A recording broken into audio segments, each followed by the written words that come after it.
Welcome to Hollywood Cafe's Star of the Week. I'm your host, Amanda Blackwood. He was an American actor best known for his role as Jack Tripper on the sitcom Three's Company. But did you know he was also the son of a famous cowboy by the name of Tex? That's right, John Ritter was born into a family with a strong entertainment background. His father, Tex Ritter, was a renowned country music singer, and his mother, Dorothy Fay, was an actress. Before he ever made it big, John Ritter faced challenges in his acting career. He ended up taking on a bunch of different minor roles and working in a New York theater for a little while. Here you can see a photo of John Ritter with his brother Tom and his mother and father. John Ritter made his Broadway debut in 1973 in the musical The Passing Show, showcasing his early stage talent. I bet you didn't know he could sing. John Ritter did experience some injuries while performing stunts for his roles, particularly during his time on Three's Company. Ritter was known for his impressive physical comedy skills, which often involved elaborate stunts and pratfalls. And while he was generally fairly safe and careful, there were some notable incidences that he went through. There was a back injury during the production of Three's Company that he suffered. It caused a physically demanding stunt to go wrong. This injury occurred when he fell awkwardly during a particular scene.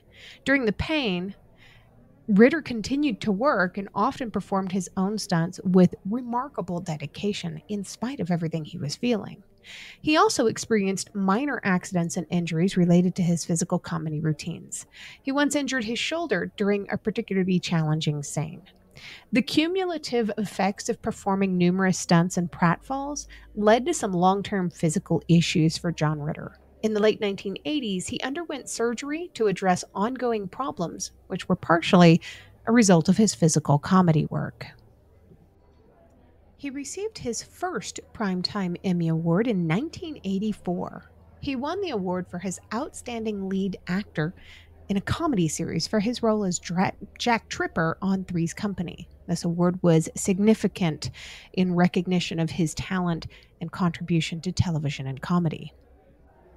He was also known to be somewhat uncomfortable with the level of fame that he had achieved, and despite his significant success and popularity, he preferred to maintain a more private and low-key lifestyle. For his privacy, he absolutely valued his personal privacy and often sought to keep his private life out of the public eye. He was known to avoid the spotlight outside of his professional work and preferred to focus on his family and personal interests instead. And while he was a beloved public figure, he occasionally expressed unease with the intense scrutiny and public attention that came with his fame. He found the level of celebrity intrusion into his life really challenging. He also provided the voice work in the animated series and film for Clifford the Big Red Dog. Anybody who grew up in the 80s knows exactly who this is. I grew up with these books. He was the voice of Clifford the Big Red Dog in the TV series as well as in the movie. But he also had roles on shows like Scrubs, Law & Order Special Victims Unit, and even Tales from the Crypt. He had a charitable streak in him that really showed off his generosity and his commitment to making a positive impact, both in his community and beyond. He was very involved with trying to raise funds for the Children's Hospital of Los Angeles, for St. Jude's Children's Research Hospital, and now, posthumously, there is this organization called the John Ritter Foundation.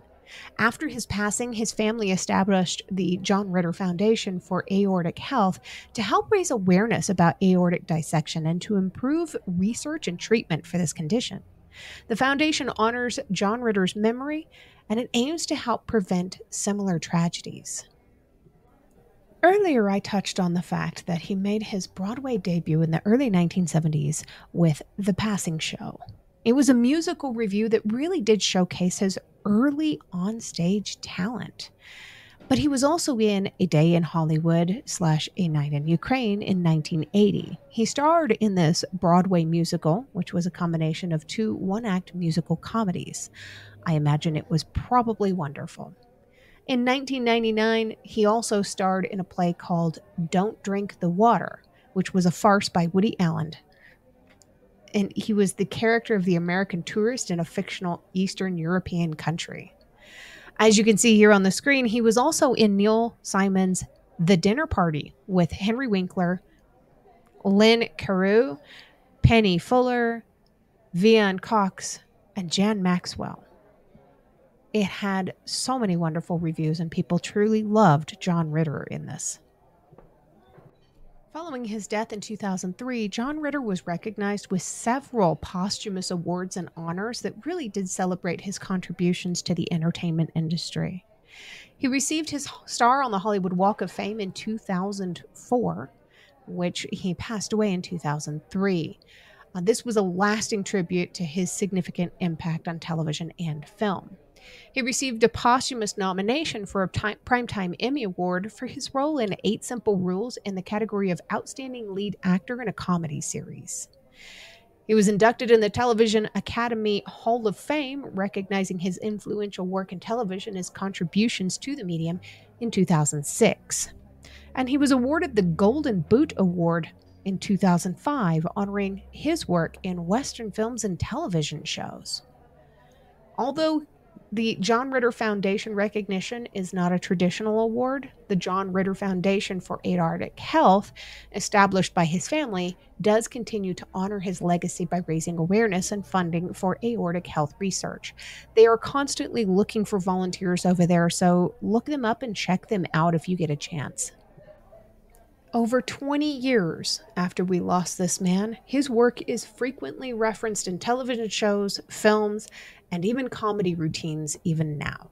His iconic role in Three's Company and his distinctive style have become absolute touchstones for discussions about classic TV comedy.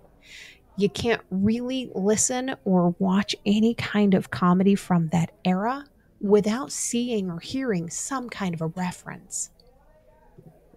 His innovative use of slapstick and pratfalls really did set a standard for comedic timing and physicality in television back then. Many of our contemporary comedians and actors do cite him as an inspiration in their own work or in their comedy today.